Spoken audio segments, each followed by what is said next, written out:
Bonjour à toutes et à tous. Je souhaitais dans cette petite vidéo revenir sur une définition qui me semble importante. Quelle est la différence entre une prévision et une prédiction?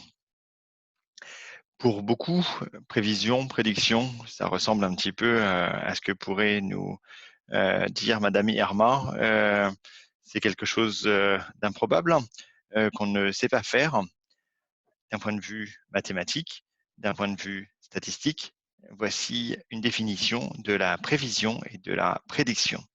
Donc, une prévision, c'est ce qu'on appelle en anglais du forecasting essentiellement, ou en français, on parle beaucoup de séries temporelles, donc en anglais aussi de time series. Et les algorithmes principaux sont notamment l'autorégressif pas à pas, l'ARIMA, X11. On peut utiliser bien évidemment la régression pour faire cela. Quand on fait de la prévision, on utilise une table que je vais qualifier de verticale, c'est-à-dire avec une date ou une date et une heure, ou en tout cas des instants T1, T2, T3, T4, T5, T6, T7, T8 qui se suivent. Alors, cela peut être pas très simple s'il y a des trous à l'intérieur, mais ça peut être par exemple le premier de chaque mois, le premier de chaque année, chaque jour, chaque heure, chaque minute, avec parfois des trous. Et on a au moins une variable et on va essayer de faire une prévision sur cette variable. Il ne faut pas confondre faire une prévision avec faire une prédiction. Donc les algorithmes prédictifs, ça c'est un terme souvent employé quand on parle de machine learning, ou plus exactement de data mining. En machine learning, on va plutôt utiliser le terme algorithme à apprentissage supervisé. Donc les méthodes prédictives, euh, on va essayer de faire par exemple de l'estimation, la décision ou du ranking, estimer combien une personne va dépenser, euh, prendre une décision, est-ce que c'est un client qui est un bon client ou un mauvais client? Est-ce que c'est un fraudeur ou pas? Un ranking, on va trier les clients depuis celui ayant la probabilité la plus forte, par exemple, de rembourser son crédit, jusqu'à celui ayant la probabilité la plus faible de rembourser son crédit.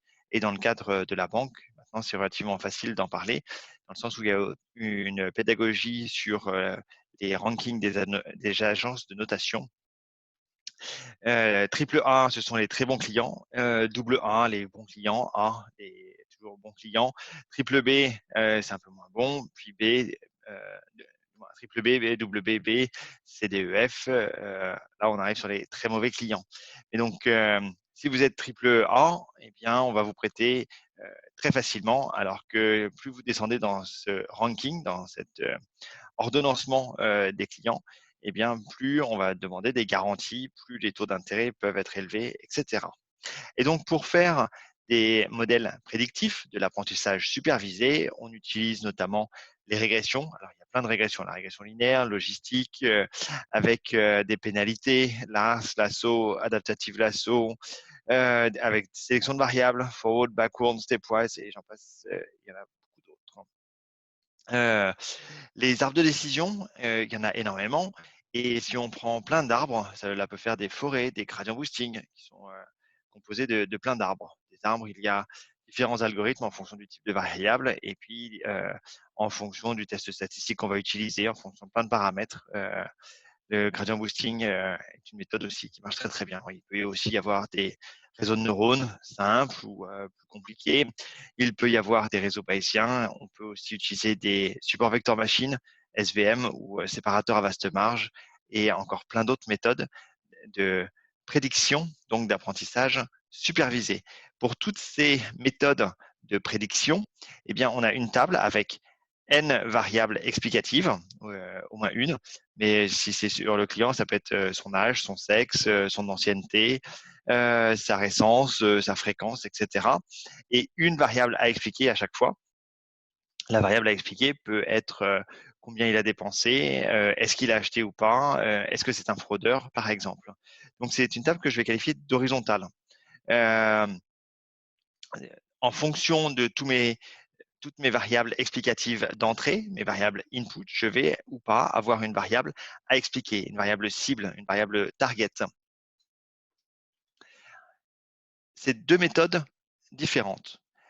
si je fais juste un tout petit cas, ici j'ai fait dans SAS Visual Analytics une prévision.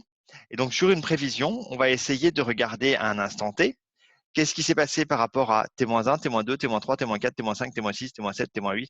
Et on va faire varier le temps en arrière et on va regarder qu'est-ce qui va se passer à T plus 1, T plus 2, T plus 3, T plus 4. Là, j'ai été jusqu'à T plus 12. Et donc, on va essayer de, suivant les méthodes, il y a des méthodes qui vont faire varier une fenêtre de temps.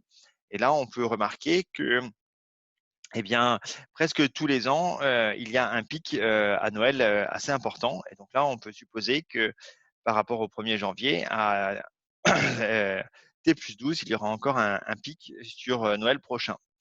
Et nous avons ici donc l'intervalle de confiance, la zone grisée, qui est donc ici à 95%. À 95%, on devrait être dans cette zone de confiance. Ça, c'est une méthode pour faire de la prévision.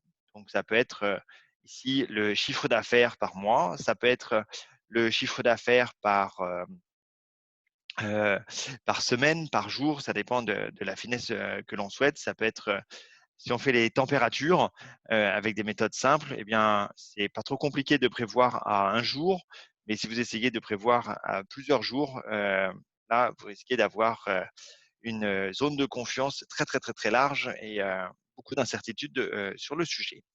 Donc, faire des prévisions. Ici, vous avez les points sur ce graphique qui sont les données réelles et le trait bleu, c'est le modèle. Et donc, on voit que le modèle passe plutôt bien au milieu des points. Donc, il y a parfois un léger écart entre la prévision et les données réelles.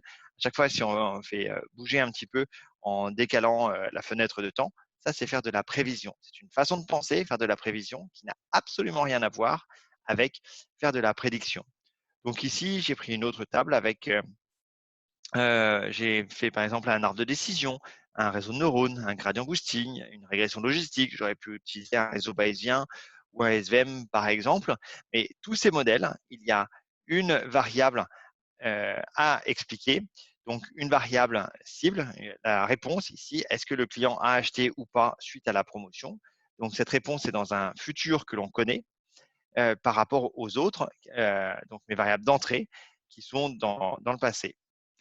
Dans un modèle prédictif, on a généralement toutes les variables qui décrivent mon client dans le passé, plus qu'est-ce qui s'est passé après une campagne, qu'est-ce qui s'est passé à un instant T, et on va essayer de modéliser ce qui s'est passé dans le passé pour l'appliquer sur aujourd'hui, et on dit prédire ce qu'il va se passer demain. Voilà. Donc attention de ne pas confondre prévision et prédiction. Heu, C'était juste une petite définition. Certains utilisent, d'autres mots. C'est pas, absolu. On peut en rediscuter, si vous voulez. Merci pour votre attention.